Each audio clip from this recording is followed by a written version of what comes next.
Il existe des dizaines de fermes comme celle-ci, installées dans les grandes plaines du centre de l'Afrique du Sud. Vous n'y trouverez ni vaches, ni poulets ou cochons. Ce qu'ils élèvent ici, ce sont des animaux sauvages. Pour 12 € par personne, un guide nous emmène visiter la propriété. Nous nous sommes fait passer pour des touristes car toutes ces fermes refusent systématiquement l'accès aux journalistes. Nous découvrons des centaines de félins.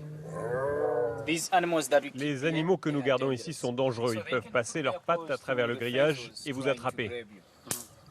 Dans ces enclos, il y a des léopards, des jaguars d'Amérique du Sud, des lions et même une cinquantaine de tigres du Bengale, dont de nombreux tigres blancs, parfois entassés les uns sur les autres.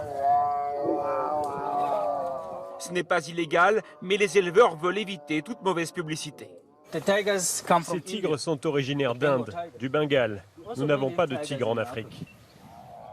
Donc ces tigres sont élevés à plus de 8000 km de leur territoire naturel avec un seul objectif, gagner beaucoup d'argent.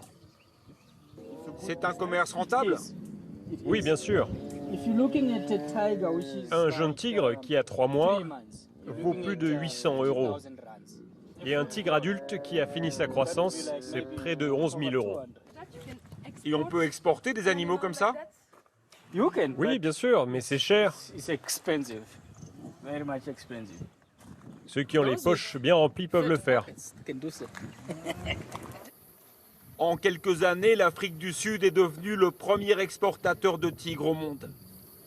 Ils sont envoyés aux 4 coins de la planète, dans des zoos, ou plus souvent chez des particuliers qui les élèvent comme animaux de compagnie, dans les pays du Golfe ou en Asie.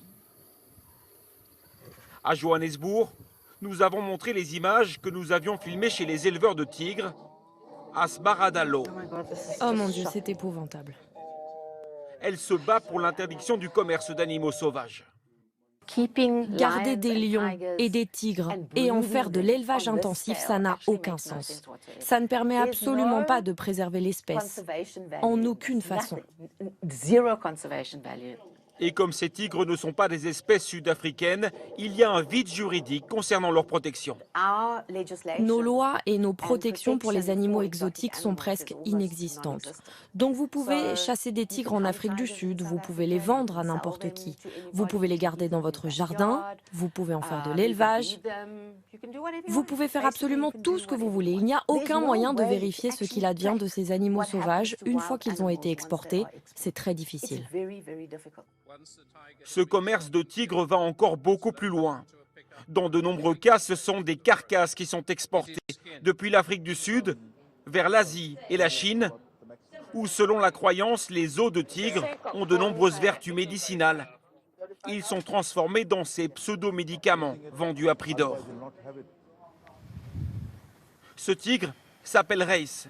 Lui aussi aurait dû être tué pour ses os. Il a été sauvé par Catherine Nikist, qui a ouvert un refuge dans le sud-ouest de l'Afrique du Sud pour récupérer les tigres d'élevage. Race vient d'une de ces fermes d'Afrique du Sud, où ils élèvent des tigres pour le marché des os. Leurs squelettes, leurs fourrures, leurs dents, leurs griffes, ils utilisent absolument toutes les parties du tigre et ils les envoient en Asie.